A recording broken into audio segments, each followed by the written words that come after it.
So I just spent the better part of like almost 8 hours playing Elden Ring closed network test over the weekend here, and honestly had a blast with it. Visually, it looks incredible. Played on the PS5.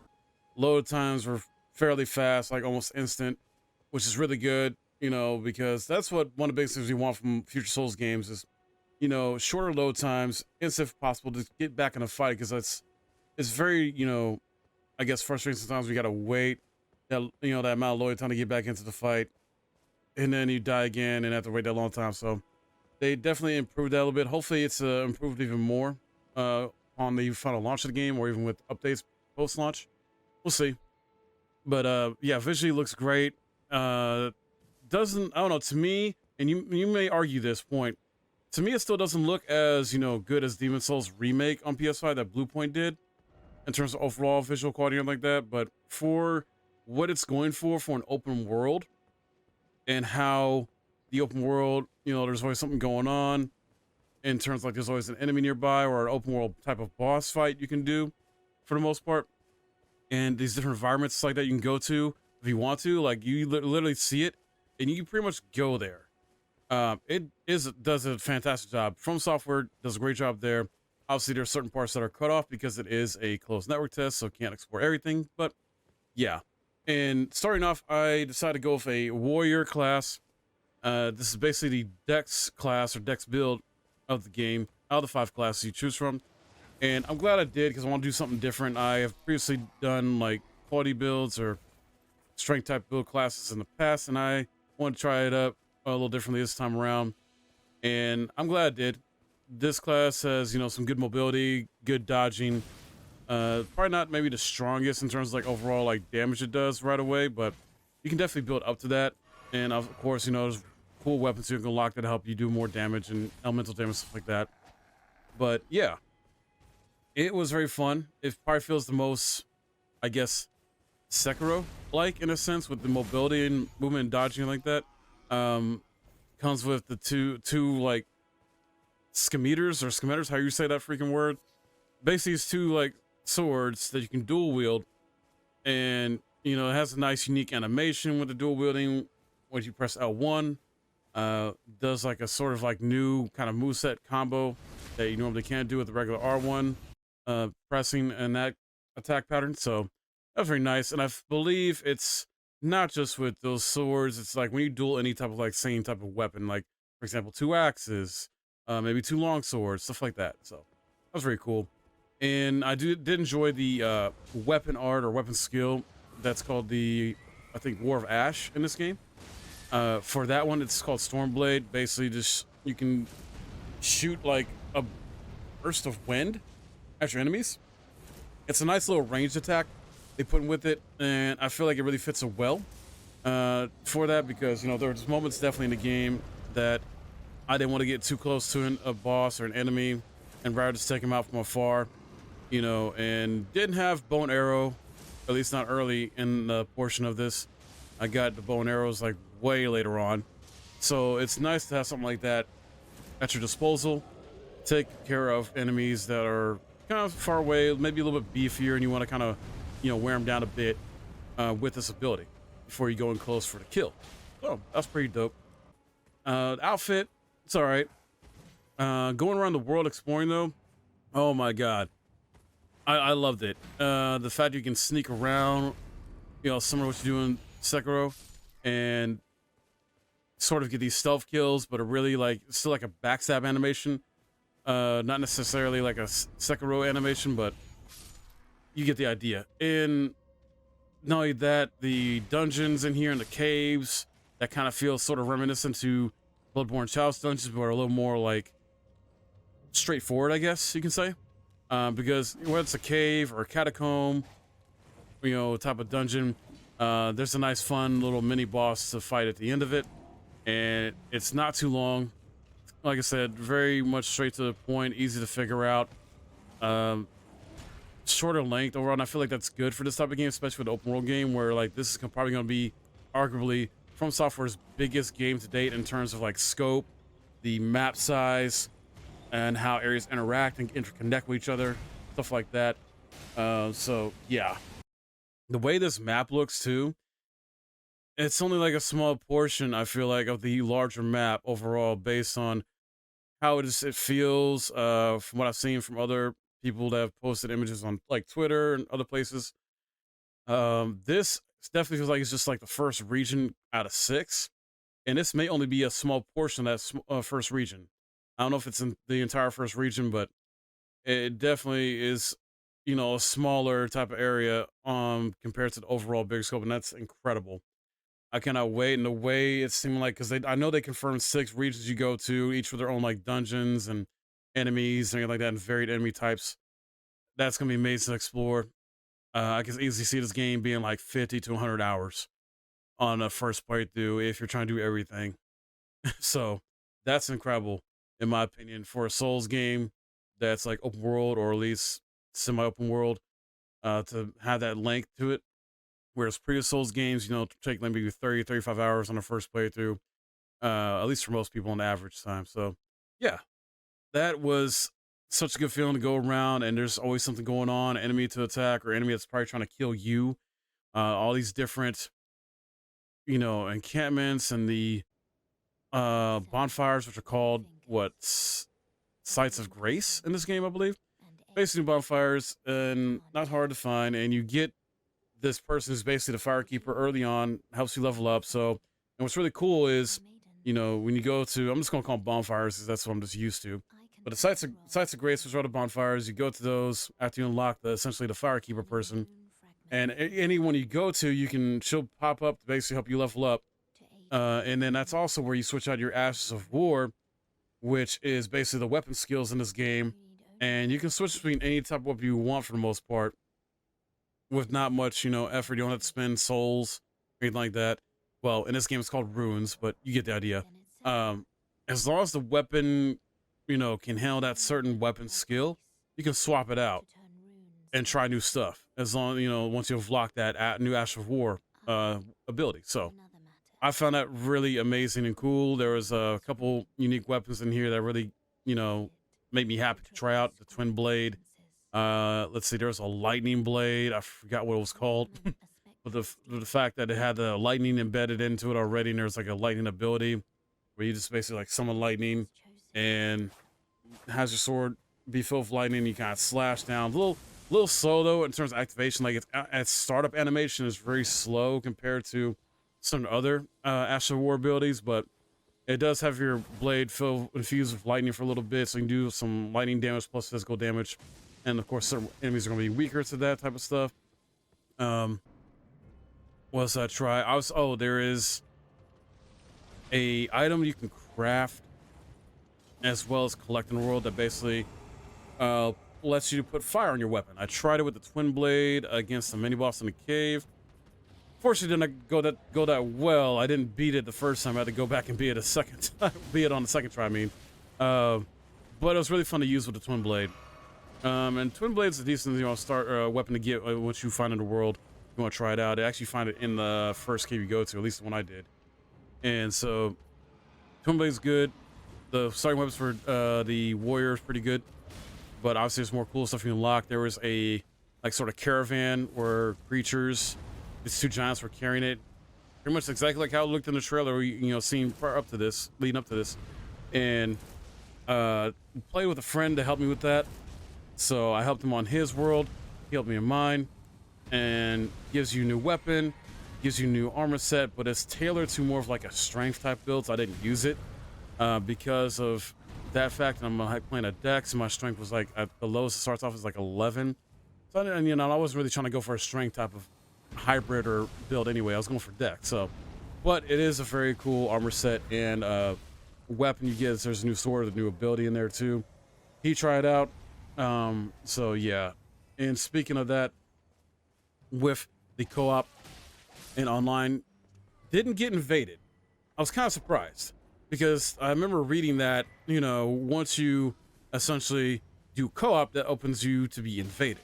So while I was playing with a friend of mine, we did not get invaded, but it worked smooth. Like, we made sure we had a password set up, same password. Use the, one of the fingers, Oh Lord, I forgot the name of it. But basically, use one of the items for multiplayer that lets you do co-op to like put a sign down. We didn't use the item that basically puts your like sign into a summoning pool. We didn't do that. We just basically made sure we're in the like same area. And since we wrote our sign down on the ground, and which showed up fairly fast most of the time. There's a few times where it's kind of like seemed like it bugged or glitched, like it took a while to show up for some reason. Even though we ate the item we're supposed to eat to see them, yeah, because they added that too. There's like an item where you got to eat to even see a co-op person sign, which I'm not sure why they did that, but okay, I guess. I don't know, to be a little bit different. I don't know. um, so, and it works when we didn't get DC'd or nothing like that. You know, we tackled plenty of enemies and bosses together, had a blast. The only sort of setback, but it's kind of always been a Souls thing, is if you are the person going into a friend's world, you do have less like healing items, stuff like that. So for this one, you start off with what, 3 or 4 if you want to have all 4 flasks be for healing instead of 1 for your FP. So instead of 3, when you go to a friend's world, you only get 1, and then you'll get no FP flask at all. So that part kind of sucks, but it's something that's kind of always been sort of standard in Souls games. When you do co-op, is you just kind of like have less items to use for yourself, but at the same time, you don't risk like losing your souls or ruins, I should say. So that worked out. So just gotta be a little bit extra careful, naturally. And you know, they do that for a reason. They don't want, you know, the person that's coming in to a friend's world to be, I guess, on the same level or as OP, I guess, in a way, as the person that's in their world already. So yeah, makes sense. Still want to feel challenging. Now, in terms of like difficulty, there were parts of this that felt really easy to do, and there were definitely parts that felt still very hard and difficult. Like, I know people will sometimes bring up the point like, well, these series have like an easy mode or difficult options like that to choose from. And that's not how these games are. Like, I personally, I'm fine with that. I know some people are not. But the way this is set up, you know, you may ask, like, was it easy or hard? Well, it's both, actually. There are moments and places in the game you can go to where it's just going to feel pretty damn easy to get through these enemies or get to this place and whatnot. And then there's going to be other times where it feels very difficult because of the bosses you deal with. Like, for example, I had a really tough time with this boss in open world on the horse, the guy in golden armor with his horse in gold armor as well too. I think it took me like maybe an hour or so to beat him. And then there was another boss towards the end of the closed network test that took me like, oh god, that took me longer than the guy on the freaking horse to beat. That took me like maybe an hour and a half or so because it was so annoying. And I even used the spirits you can summon, like these wolves, help me out, and he just took them out really quick. So I was like, geez. So it's definitely some strategy, and I had to approach each boss differently. And that's the cool thing about this too, is with these bosses and mini bosses, you have to approach them with different strategy most of the time. For example, the guy on the horse and the gold armor, I chose to fight him on horseback because I found it easier to deal with him that way instead of just staying on the ground and he only being on his horse, riding around and like that. And I had to say I had to try and dodge because with the warrior class, blocking is not really a good option at all. It's just not. So now that'd be different for other classes, like for example, champion and bloody wolf. I feel like would be better for blocking. Oh, and even Enchanted Knight, I would say too, because Enchanted Knight has a shield that does 100% on physical like defense, so that way you can block 100% of physical attack. So with that said, yeah, I felt horseback was great in terms of strategy, even though it still took me like an hour or so to beat him, but it was a lot of fun. Did a similar strategy with the dragon, which was amazing. This freaking did horseback combat with a dragon until sometimes my horse got killed and I would be forced to just be on my feet, try to fight the dragon, which was not necessarily as fun, at least with the build I was doing because I didn't have like too much available to me. I would imagine when the final game comes out, there's gonna be more stuff available to you, hopefully early on that you can get, unlock, you know, find in the worlds like that. And naturally, in the final game comes out, I'm gonna probably grind a little bit more to level up my character so I have more cool shit to do. But in terms of the boss that I got stuck on towards the end of the network test, I couldn't use. There was the area the way it was set up. I cannot use my horse at all. I could use the spirit summon of a dogs, like I mentioned, and there's a few other things I can use like bombs or and just use my storm blade abilities like that. But this guy was tough. He was deceptively fast, and he just hit like a freaking truck. Oh my god, he would be slowed sometimes, and throw these little electrical daggers at you, and just uh, a pain in the ass. Fun to fight. Don't get me wrong. I was raging a bit. I was a little getting frustrated a little bit, but at the same time I was having fun because I know how these games are. So it's like when I rage a little bit, get frustrated, I try not to like let it ruin my experience overall. And it didn't. I still had a fun time, trying to beat this boss, and I eventually did beat him. It was just crazy because we killed each other at the same time. When I finally beat him, I was like, oh my god, that better count. Like, it was nuts. It was so nuts and just intense, and I love that type of intensity, that type of emotion that this game brings out of me in terms of a gamer and fan of this genre.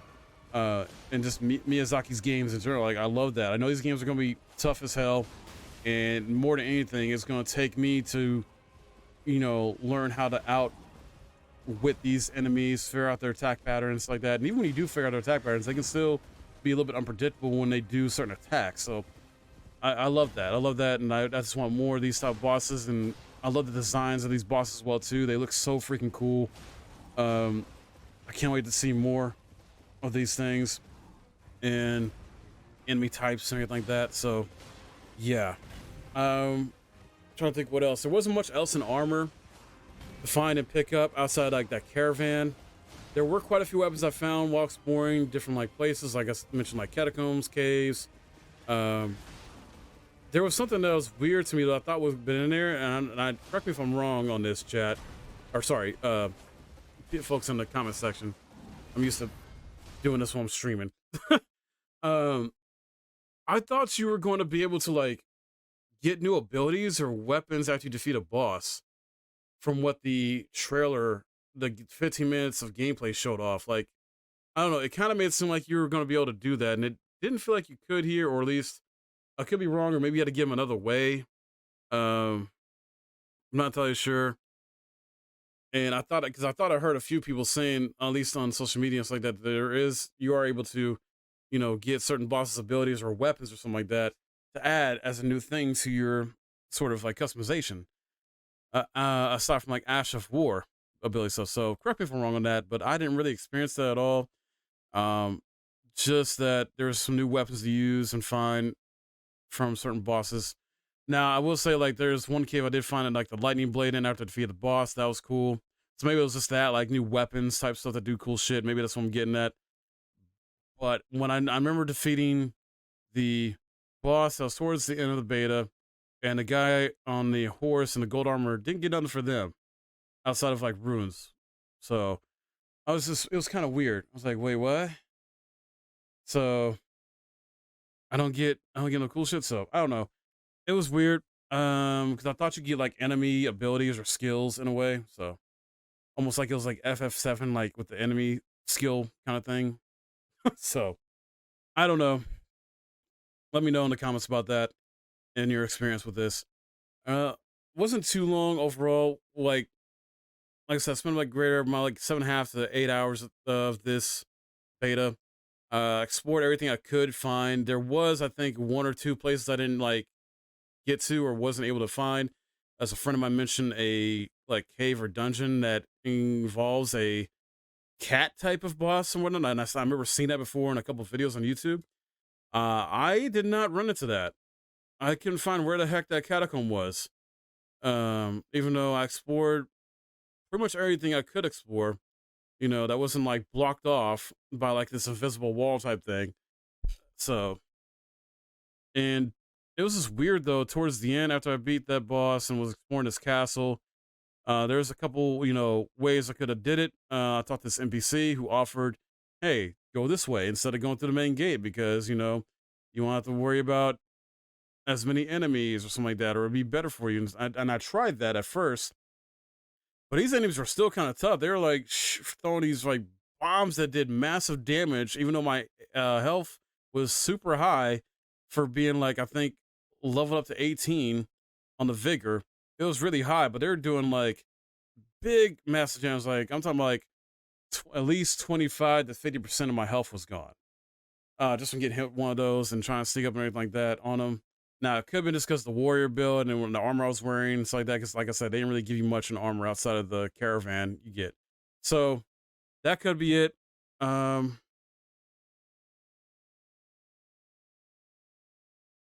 and I think I was checking the time there. I was like, wait, oh god, I've been talking for this long. So that could have been it there. It's the way that my armor was set up. It wasn't really good armor and weapons too, because there's not much in you can do in terms of upgrading weapons in this game. There is like an area you can go to, like at a church, like an abandoned church area, that's like got this sort of blacksmith stone you can use, but they only give you so much of the material you need to upgrade weapons with in this beta or network test. So, and only upgrade like one or two weapons a little bit because it's so limited as a resource.